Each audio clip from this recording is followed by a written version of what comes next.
Welcome to Essential Style. This is the Twillory Performance Coat. I have it in navy blue. It is a nice quilted navy blue jacket. Now in the past few weeks, I've seen this exact jacket in this exact same color on two separate occasions. One time I was walking down 14th Street, I think, when I did a vlog a couple of weeks ago. I just saw a guy wearing this exact same jacket in this exact same color. I didn't think fast enough to say, hey, nice jacket. Another time I actually was at an event where people had to dress up a little bit nicer, and I saw this particular jacket hanging up on a coat rack. But it kind of got me thinking that this is a really good jacket, and even though it's not perfect, it's not the best jacket that I own. It's not the best, not even the best made jacket. However, it is the jacket that I reach for more than any other jacket. As long as the temperature is not above 55 degrees and not below 30 degrees, this is the jacket that I'm reaching for. So today, let's talk about it. So I actually don't know too much about Twillory, the company. What I do know is that they seem like they're online. I don't know if they have any stores. They might, but I think they're predominantly online. But a few years ago, I was really wearing my Banana Republic field jacket. You've seen this jacket multiple times on this channel. I was really wearing this a lot.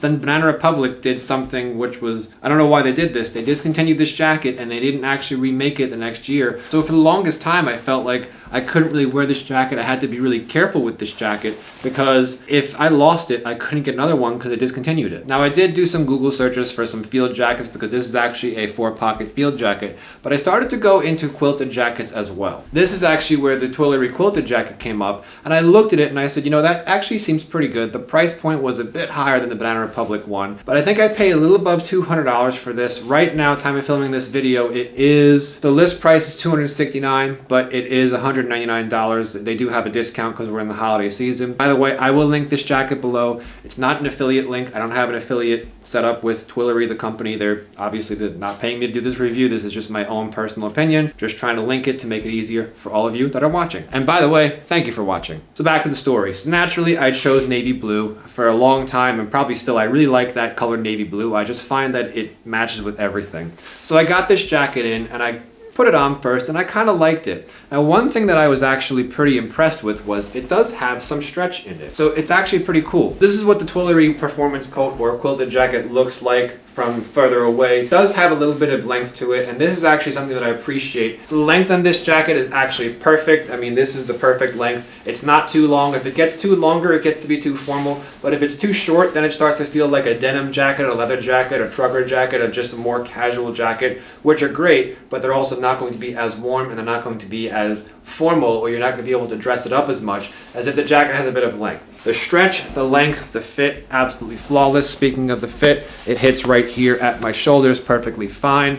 The sleeves are good, and that stretch is actually a really nice feature. Warmth. This jacket is actually pretty warm. It's very warm. Compared to the Banana Republic field jacket that I always used to wear, this jacket is pretty warm to the point where if it's going to be above 60 degrees, I really can't take it because it's just too warm and it's not worth it. And honestly, if I'm not sure of the weather, I just take my LL Bean jacket, which is super lightweight, but pretty warm in weight as well. These are pretty much the two jackets that I wear. LL Bean if I'm not sure of the weather and I just want to throw on something light and easy. Twillory quilted jackets if it's that late fall, early winter. The jacket does actually have fleece lining with Thinsulate, which makes it very, very warm. This makes it very useful as maybe like a secondary winter jacket if you only have one winter jacket, but you want to get something like this that you can wear in the early winter and late fall. You could still layer something like this underneath it, and while it's not going to be as convenient as having one jacket to put on and off, it's going to be a great secondary option. 2 years ago, I actually went camping with my wife, sister, brother-in-law, and a couple of our friends. It was actually super cold. We thought it was going to be like 50 or 40 degrees. It dropped to like 30 degrees Fahrenheit overnight. So what I ended up doing was I had my hat. I always have a hat when it's fall or winter. I always have a hat handy. I threw this on, and then I threw the Twillory jacket over, and I was good. I still needed a pair of gloves. Still needed a hat and scarf. Like I said, this is not a true winter jacket, but it did do a great job of keeping me very warm with something like a lightweight Primaloft pack-away jacket layered underneath it. And this is something that I can never get with the Banana Republic field jacket just because that jacket's more for the warmer days. It's more for the late summer, early fall. But if you start layering things under it, there's not a lot of insulating properties, but again, it depends on what you want to do. If you want a jacket that you could actually wear in late fall and early winter, this is where this jacket, the Twillory Performance Coat, actually excels. Now the nice thing about this color is that has this leather piping, which I actually really like. That brown piping is a really nice touch. It just adds a bit more of a pizzazz to the jacket as well. Another nice thing about this jacket is it actually has a hood, but it's not a pack-away hood. you don't see it up here. It actually comes right here. You see it says magnetic hood. You take the hood out, and the hood actually has some magnets in there. So it usually works best if you button it up or zip it up. I will button it up just to show you. You take the hood, what I usually do, I put it on like that, and there you go. And the magnetic hood is actually really convenient because I never liked the way the pack-away hoods just made the collar on this jacket look all kind of weird. It gave it this weird structure on this hood, but at the same time, this is a little bit more convenient because the hood is always attached. But it is a nice, clever option that they gave where you actually just have a couple of magnets. Oh, there's one more magnet over here. Here, just a couple of magnets that just snap into place, and now you're good to go. Now this hood is only for showers. There's no insulation on it. It's just for if you're running out and it's raining and you forgot to bring an umbrella, you can just pop the hood over. This is something I think is really clever. And then when you're done with it, just tear it off, throw it in there, dedicated pocket, doesn't take up that much space. It doesn't even add that much bulk.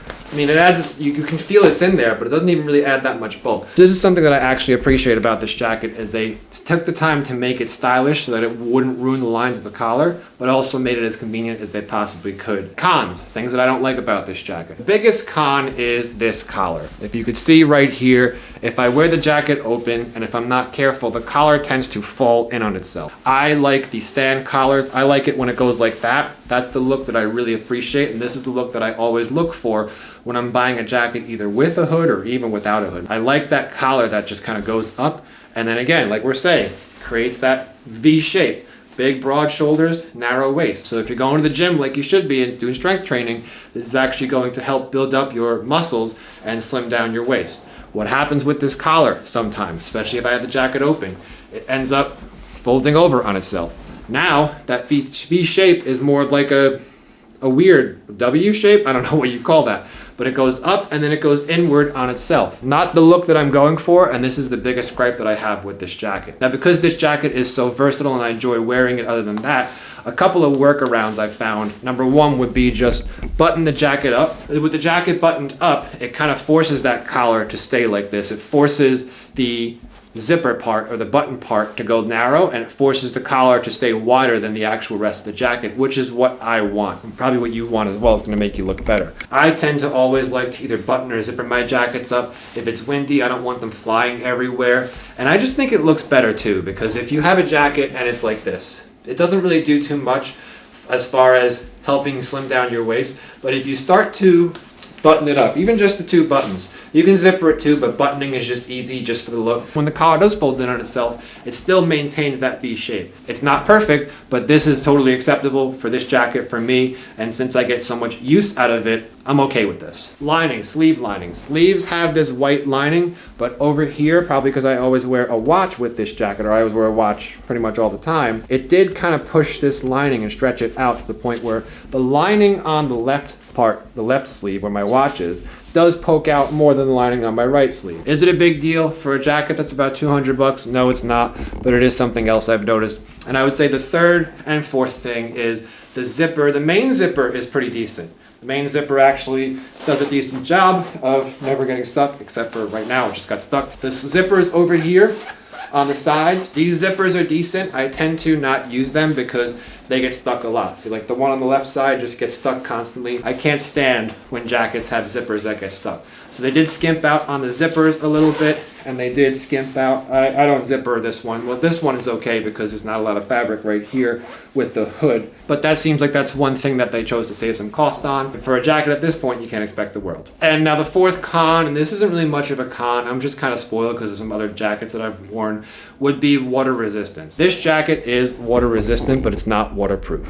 I did wear it in a downpour a couple of weeks or a couple months ago at this point, and it did eventually soak through, but it was a pretty serious downpour, and I was outside for 20 minutes walking around Manhattan. Now the only jacket that I've had that's never soaked through is this jacket. This is the LL Bean Trail Model Rain Jacket. It's just a pretty lightweight shell basically, but this is the only jacket. Every other jacket that I've had, my J. Crew Parka, my Banana Republic one, this one, they've all soaked through. Some of them have soaked through a lot sooner. This one holds up for about 15 minutes in a downpour, maybe 10 minutes in a downpour. So if you're just running from your house to the car and you're not really spending a lot of time outside, you'll probably be fine with this. However, if it's a downpour, I've actually worn this jacket over this jacket just to keep the rain away from me and keep me warm, and that ended up working if it was like a total downpour. Not an ideal solution, but this is lightweight, and like I said, I always carry a backpack with me anyways. But something else I've actually done is I started to wax some of my jackets. Now I did wax this jacket, I just did wax it again, so I think that this is going to be a little bit better. Maybe it'll hold up for about 30 minutes or 40 minutes. If I can get to the point where water just never seeps through a jacket like this or any other jackets, I'll be really happy. This I bought on Amazon a long time ago. I'll link it below if you guys want to check it out. This should be an affiliate link since it's on Amazon. Just be careful when you're spraying this on. I do still have some stains, or I had some stains. I don't know if you could see. See that stain right there? I'm gonna hide my face. There's a stain right there. That's a wax stain. I don't know if I was applying it improperly or I didn't do a good job of it, but next time I'll probably spray it on and then just take a paper towel or cloth and just rub it in. Maybe that's a better way of doing it. I'll read the directions next time. But again, like I said, that's every single jacket. Would I buy this jacket again? Come to think of it, I probably would. I actually was planning on getting rid of this jacket, but once it got a little bit cooler, I found I was reaching for it a lot more. Because honestly, this jacket is an awesome jacket. My LL Bean navy blue packaway jacket with the orange zipper and the orange accents. This is a great jacket. This is one of my favorite jackets. It's super versatile. I really enjoy wearing it. However, that orange zipper, that branding, the orange inside, it's never going to be as versatile as a plain jacket like this that doesn't have a bunch of extra, extra jumpy accents like the orange stuff, the orange zipper. It just has a bit of that piping. Paired with khaki pants like I'm wearing right now. I'll step all the way back so you can see. Paired with a pair of brown shoes, khaki pants, and a medium blue type of flannel or a button-up shirt. This jacket, the navy blue, looks great. A lot of times I actually end up wearing jeans, blue jeans, not khaki color jeans like I'm wearing right now. Dark wash jeans and this particular shirt, this flannel, and then the dark blue jacket can start to look a little bit funny. So if I was going to do this again, I'd probably just get the black one. The black one, it has those accents, but the accents are actually black leather, not brown leather. The black jacket would actually work out a lot better for me since I could wear a blue shirt and blue jeans and then put on the black jacket, and it's not going to clash as easily as if I'm wearing a blue jacket, blue shirt, and blue jeans. So that has been the Twillory Performance Coat. It is a quilted jacket. Like I said, link below. It's not an affiliate. I'm just trying to help you guys out. As always, I appreciate every single one of you watching, commenting, subscribing. Thank you so much. I will talk to you in the next one. Hope you had fun. Bye.